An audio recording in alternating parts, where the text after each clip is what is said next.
Good morning everyone. Hello दोस्तों, कैसे हो? आशा करते हैं आप स्वस्थ होंगे, मस्त होंगे। चलिए आज कुछ प्रॉब्लम्स लाए हैं, ऐसी प्रॉब्लम्स जो आज तक ना किसी ने इतनी आसान मेथड से कराया होगा और ना ही आपने कभी पढ़ा होगा। ठीक है, ज़्यादा समय ना वेस्ट करते हो, अपने सीधे टॉपिक पर आएंगे। मेरा आज का टॉपिक है, सवाल पढ़ते हैं। देखिए, रेशियो का मेथड है।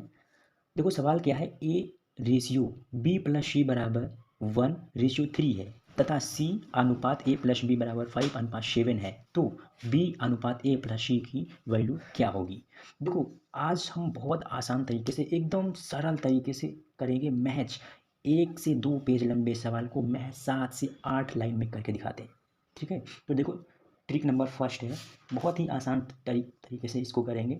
देखिए, ए प्लस बी यहाँ पर लिख लीजिए। देखो, हम चाहें तो इसको 4 लाइन में कर सकते हैं, लेकिन आपको समझाना बहुत जरूरी है। देखो, यहाँ पे ए की वैल्यू खुद दे रखा है। ए की वैल्यू देखो कितनी दे रखी है, यहाँ देखिए ए की वैल्यू यहाँ कितनी दे रखी है, 1। और यहाँ से देखिए बी सी की वैल्यू स्पष्ट दे रखी है, कितनी दे रखी है, सी बराबर 5।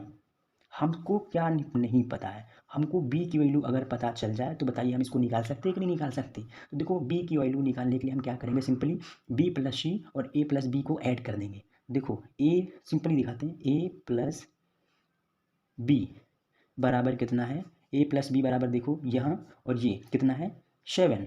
और यहाँ पे देखो बी प्लस सी बराबर कितना है, ये बी प्लस सी बराबर कितना है, लिख लीजिए बी प्लस सी बराबर रेशियो 3 है। जोड़ दीजिए, जोड़ेंगे तो देखो ए प्लस सी प्लस 2b बराबर कितना हो जाएगा, 10 हो जाएगा। अभी देखो, हमको बी की वैल्यू निकालनी, तो ए प्लस सी उधर माइनस कर दें तो 2b बराबर कितना आ जाएगा, 2b बराबर आ जाएगा 10 माइनस ए प्लस बी। बताइए होगा कि नहीं होगा? 2b की वैल्यू निकालने के लिए देखो, 10 माइनस ए की वैल्यू आपको पता है कितनी है, 1। बी की वैल्यू कितनी है, ऊपर पर नहीं, ए प्लस सी था, यहाँ पे देखो ए प्लस सी था, कितना था भाई साहब, ए प्लस सी था। सी की वैल्यू आपको पहले से पता है कितनी है, 5। देखो, बी की वैल्यू निकालने के लिए आप देखो, 5 1 कितना हो जाएगा, 6। तो 10 से अगर आप 6 घटा देंगे तो कितना बचेगा, 4। और देखो बी की वैल्यू हमें चाहिए, तो बी बराबर 4 अपान ये 2 इधर से उधर जाएगा, अपान में जाएगा, इक्वल टू 2। कितना आ गया, 2 आ गया। हमको चाहिए किसकी वैल्यू, यहाँ पे देखो सवाल अपना पढ़ते रहो। हमको चाहिए बी अनुपात ए प्लस सी। ठीक है, हमको इसका रेशियो निकालना है। तो इसका रेशियो निकालने के लिए देखो क्या करेंगे, सिंपली बी की वैल्यू रख दो उठा के 2, ए की वैल्यू रख दो 1, प्लस सी की वैल्यू कितनी है, 5। देखो 2:5 1 6, काटो इसको, 1 आ जाएगा और ये कितना आ जाएगा, 3। कितना आ गया, 1:3। This will be find out absolutely right answer. समझ में आया? आसान था, बहुत ही आसान तरीके से। आप देख सकते हैं, हम इसको बहुत आसान तरीके से कर सकते थे। देखो, हमको पता है ए प्लस सी की वैल्यू कितनी है। देखो, बी प्लस सी, तो ए प्लस बी प्लस सी। अब जब ए प्लस बी प्लस सी दे रखा है तो ए प्लस सी प्लस ये 2b हो जाएगा, बराबर कितना है, 10 है। हमको पता है ए प्लस सी की वैल्यू कितनी है, देखो यहाँ पर ए प्लस सी की 6। देखो बी बराबर हमको निकालना है, तो बी बराबर 10 माइनस 6/2। तो बी बराबर कितना जाएगा, 4/2 बराबर 2। हमको पता है, हम यहाँ देख के बता सकते हैं कि देखो यहाँ 2 होगा और 5 1 6, और 2 से 3 बार जाएगा तो 1:3। This will be find out answer. बताइए समझ में आया कि नहीं आया? चलिए देखते हैं अगला सवाल। अगला सवाल जो आपका ये है, बहुत साधारण सा है। देखिए, यदि ए प्लस बी, सवाल आज का आपका ये है, यदि A plus B ratio B plus C ratio C plus A बराबर 6 7 8 है, तो तथा A plus B plus C बराबर 14 है, तो ए प्लस बी तथा सी की वैल्यू क्या होगी? देखिए, इतनी आसान तरीके से आज आपको इसको करके दिखाएंगे कि आप खुद देखते रहिए, शायद आपको इतना आसान तरीका और किसी ने नहीं बताया होगा। चलिए देखते हैं। देखो यहाँ पे ए प्लस बी प्लस सी बराबर क्या दे रखा है, 14। हमको किसी एक की वैल्यू निकालनी, मान लीजिए हमको सी की वैल्यू निकालनी, तो सी की वैल्यू निकालनी तो ए प्लस बी को पीछांतर कर देते हैं, तो 14 माइनस क्या हो जाएगा, ए प्लस बी हो जाएगा। सी की वैल्यू निकालने के लिए 14 और ए की वैल्यू बोलो कितनी है, ए प्लस बी की वैल्यू नहीं, यहाँ से देख लो ए प्लस बी बराबर कितना है, देखो 6, तो यहाँ 6 की रख दो, और देखो 14 से 6 जाएगा कितना बचेगा, 7। सी नहीं, 14 से 6 जाएगा कितना बचेगा, 8 बचेगा भाई साहब, कितना बचेगा, 8। और फिर देखो, हमको अब किसी ए की वैल्यू निकाल लो या किसी भी बी की वैल्यू मान लेते निकाल लेते। देखो बी प्लस सी बराबर कितना है, 7, तो बी प्लस सी बराबर 7। तो यहाँ से अगर बी की वैल्यू निकालें तो देखो सी उधर जाएगा, पिछांतर हो जाएगा, माइनस का सी, और बी इक्वल टू 7। सी की वैल्यू रख दो, कितनी है, सी की वैल्यू है भाई साहब 8। तो कितना आ जाएगा बी की वैल्यू, -1। कितनी आ गई, -1। और यहाँ पर देखो सी की वैल्यू कितनी आई थी, सी की वैल्यू वहाँ से 8 मिल चुकी है। अब निकालनी है ए की वैल्यू यहाँ रख दो। ए प्लस बी बराबर कितना आया भाई साहब, 6 आया। तो ए की वैल्यू निकालने के लिए बी को पिछांतर कर दो, बी की वैल्यू रख दो। बी की वैल्यू कितनी आई, 1 इक्वल टू 6। ए की वैल्यू निकालना है, तो देखो 1 माइनस इधर हो जाएगा, क्या हो जाएगा प्लस का, तो ये हो जाएगा +1। तो ए बराबर कितना आ जाएगा इस हिसाब से आपका 7। ए बराबर आ गया 7। बताइए कितनी आसान तरीके से सभी सवाल हो गए। चलिए इसकी जाँच कर लेते हैं, क्या हमारे आंसर सही हैं।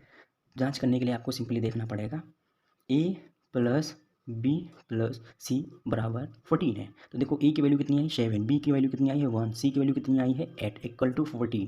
देखिए 7 से 1 गया, कितना बचा, 8 से 1 जाएगा 7 बचेगा 7, और 7 कितना हो जाएगा 14 बटे इक्वल टू 14।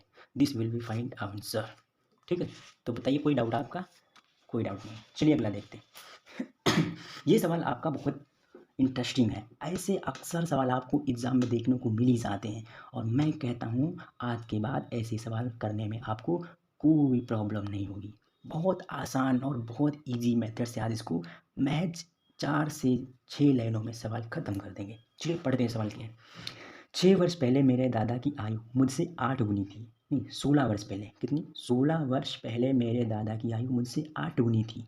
पूरा सवाल पढ़ लेते पहले। फिर 8 वर्ष बाद उनकी आयु उस समय की मेरी आयु की 3 गुनी होगी। तो 8 वर्ष पहले मेरी आयु और मेरे दादा की आयु का अनुपात क्या था। सिंपल से तुमको पहले हम बता दें कि देखो 16 वर्ष पहले यानी आज से बात कर रहा है, आज से 16 वर्ष पहले यानी 24 चल रहा है। आप 14 वर्ष पहले जाएंगे तो आप 10 में पहुंच जाएंगे, और 2 वर्ष और पहले जाएंगे तो 8 में पहुंच जाएंगे। तो 2008 की बात कर रहा है, यानी आज से 16 वर्ष पहले यानी 2008 की बात कर रहा है। और 2008 में मैं, देखो बहुत साधारण से वर्ड लिखना है जिससे पहचाना जा सके, लंबे वर्ड आपका प्रयोग करके वहाँ समय नहीं गंवाना है। देखो एम फॉर मैं, डी फॉर दादा। मान लीजिए तो जब मैं 8 में ए गुना था, मान लीजिए मेरी आयु उस समय 1 वर्ष थी, तो मेरी दादा की आयु जो रही होगी मेरी आयु की 8 गुनी रही होगी। तो 8 एक नम 8, 8 गुनी रही होगी मान लीजिए। और फिर कहा 8 वर्ष बाद मेरी आयु की 3 गुनी होगी। तो 8 वर्ष बाद यानी अब 2032 की बात कर रहा है। किसकी बात कर रहा है, 24 और 8 32, 32 की बात कर रहा है। सिंपल से समझ लो कि अगर वर्तमान से पीछे जाना है तो हम प्रयोग करते हैं पहले का, और वर्तमान से आगे जाना है तो हम उसके लिए प्रयोग करते हैं बाद का। समझ में आया। तो 8 वर्ष बाद यानी 2024 से 8 वर्ष बाद यानी 2032 की बात कर रहा है। कितनी साल हो जाएगी, 3 गुनी हो जाएगी। तो मैं तुमको यहाँ समझाना चाहता हूँ, यहाँ देखो यहाँ से यहाँ के अंतर की कितना है, तो आप सिंपली बता देंगे कि 7 और 1 8, 7 का अंतर है। यानी अगर बात करें कि 2008 में मेरे दादा मुझसे 8 वर्ष बड़े थे और मैं अपने दादा से 7 वर्ष छोटा था। फिर कहा गया कि वहीं आपके 16 और 8 यानी 24 साल बाद मेरे दादा मुझसे महज 2 वर्ष बड़े रह गए। कितने वर्ष बड़े रह गए, 2 वर्ष। देखो 2 और 1 3, अंतर कितना है, 2 वर्ष का। तो एक बात बताइए, कोई अगर आज 7 साल बड़ा है तो वह 10 साल बाद भी 7 साल ही बड़ा रहेगा। ये 2 साल बड़ा कैसे हो सकता है। एग्जाम्पल से बताते हैं। मान लीजिए आज आप अपने पिता से 20 साल छोटे हैं, तो कल्पना कीजिए कि आज से 10 साल बाद भी आप अपने पिता से 10 साल ही छोटे रहेंगे। अगर आज से 50 साल बाद देखें तो भी आप अपने पिता से 20 वर्ष ही छोटे रहेंगे। आज से 80 वर्ष बाद, 100 वर्ष बाद भी देखें तो आप अपने पिता से 20 वर्ष ही छोटे रहेंगे। तो बताइए अगर ये 2008 में 7 साल बड़े थे दादाजी, तो 2032 में 2 साल बड़े कैसे रह गए। समझ में आई। तो यानी अंतर सेम होनी चाहिए, जो जितना बड़ा आज है वो कल भी रहेगा, और जितना कल था वो आज भी रहेगा। तो सिम अंतर बराबर करने के लिए इसमें 7 से गुणा कर दो और इसमें 2 से गुणा कर दो। तो अब ये 2 इससे भी मल्टीपल करेगा और ये इससे भी करेगा, ये इससे भी करेगा 7 मल्टीपल, और ये इससे भी करेगा। समझ में आ रहा है। तो क्या हम दोबारा इसको लिख सकते हैं, 2 एकन्नम, चलो नीचे लिख लेते हैं। तो 2 एकन्नम कितना हो जाएगा 2, और 8 दूनी कितना हो जाएगा 16, और ये 7 एकन्नम कितना हो जाएगा 7, और ये 7 कितना हो जाएगा 21। क्या हम दोबारा ये लिख सकते हैं 2008, और ये 2032 की बात कर रहा है। ठीक है, देखो इनके बीच में अंतर कितना है भाई साहब, इनके बीच में अंतर 24 वर्ष का है। और ये देखो पहले 2 साल का था, कितने साल का हो गया है 7 साल। कितनी वर्ष बढ़ गई इसकी आयु, 5 वर्ष बढ़ गई। इसके भी देखो पहले 16 साल, कितनी साल बढ़ गई 5 वर्ष बढ़ गई। लेकिन असल में 5 साल नहीं 24 साल बढ़ गए हैं। कितने वर्ष, 24 साल बढ़ गए हैं। तो बताइए 5 साल 24 वर्ष के बराबर है, 5 साल 24 वर्ष के बराबर हैं। तो 1 वर्ष कितने के बराबर होगा, 1 वर्ष 24/5 के बराबर होगा। ये बात समझ में आ रही तुमको। ठीक है, तो अब बताइए हमको निकालनी है 8 वर्ष पहले मेरी आयु और मेरे दादा की आयु का अनुपात क्या था? आज से पूछ कह रहा है, यानी आज से 8 वर्ष पहले यानी 2016 की बात कर रहा है। 2016 में मेरी और मेरे दादा की अनुपात आयु क्या थी? तो इसके 2 मेथड हैं, 2 तरीके हैं। या तो आप 32 की आयु निकाल लीजिए, ये 32 की आयु है, या तो आप 32 की आयु निकाल लीजिए और उसमें से 16 घटा दीजिए, तब आप 16 पे पहुँच जाएँगे। और या दूसरा तरीका है, आप 2008 की वैल्यू निकाल लीजिए और उसमें 8 साल प्लस कर दीजिए, तो 2016 में पहुँच जाएँगे। तो चलिए 2008 की वैल्यू निकालते हैं। 2008 की वैल्यू निकालने के लिए देखो, 1 वर्ष बराबर होता है 24/5, तो 2 वर्ष से गुणा कर दो 24/5 से, ठीक है? तो 1 यूनिट 24/5 के बराबर है, तो 2 यूनिट बराबर 24/5 और कितना जोड़ दें जो 2016 में पहुँच जाए? 8 जोड़ दीजिए भाई साहब। 2000 इसकी 8 की वैल्यू कितनी होगी? तो आप सिंपली कह देंगे 24/5 गुणे 16। लेकिन ये 8 की वैल्यू है, 2016 में जाना है, तो इसमें भी 8 जोड़ दीजिए। अब ये देखो निकल के आ गई 2016 की आयु। हल कर लीजिए, आपका आंसर आ जाएगा।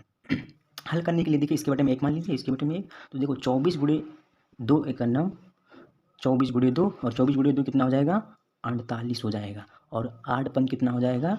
40 हो जाएगा और ये 5 एकम 9 5, ठीक है? अभी देखो यहाँ पर आप देखिए 25 गुणे 16, 25 गुणे 16 नहीं 24 गुणे 5 था। तो 24 गुणे 16 आपको तो नहीं आता, लेकिन 16 का पहाड़ा तो आता है, तो 16 का पहाड़ा पढ़ लीजिए। 16 चौको कितना होता है? 64 और 16 दूना कितना होता है? 32 और 32 और हासिल कितना चला? 6, तो कितना हो जाएगा? 38 और प्लस 8 पन 40 और बटे में 5 करना 5। देखो अब ये 5 से 5 क्या हो जाएगा? कैंसिल हो जाएगा और 48 में 40 जोड़ दीजिएगा तो कितना हो जाएगा? 88 हो जाएगा और 384 में 40 जोड़ दीजिएगा तो कितना हो जाएगा?